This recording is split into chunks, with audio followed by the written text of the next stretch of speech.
এই রকমের বাটা মশলা দিয়ে কচুরলতি হাতে মেখে রান্না খেয়েছেন কখনো? যদি না খেয়ে থাকেন ভিডিওটি দেখতে পারেন।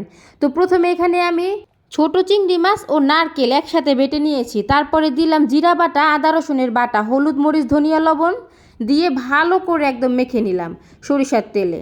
এত সুন্দর করে মেখে নিলাম, দেখি যেন মনে হয় 50% রান্না হয়ে গেছে মাখতে মাখতেই। তো মাখা হয়ে গেলে পরে আমি এখানে সামান্য একটু হাতে ধোয়া পানি দিয়ে দিব কচুরলতিতে, দিয়ে একদম রান্না চাপিয়ে দিব। ছোটোবেলায় আমার দাদির হাতে এই রকমের মাখা কচুরলতি রান্না খেতাম, এত স্বাদ ছিল, এত মজা ছিল। ওই কচুরলতি রান্না আর জীবনেও কখনো খাওয়া হয়নি। আল্লাহ আমার দাদিকে ভেস্ত নাসিব করুক। তো কচুরলতিটা চুলায় চাপানোর পরে বেশিক্ষণ রাখতে হবে না, প্রায় 15 থেকে 20 মিনিটের মধ্যেই রান্না একদম কমপ্লিট হয়ে যাবে। তো আমার ভিডিওটা যদি ভালো লেগে থাকে অবশ্যই একটা লাইক দিয়ে পাশে থাকবেন। ধন্যবাদ আমার সাথে থাকার জন্য। আসসালামু আলাইকুম।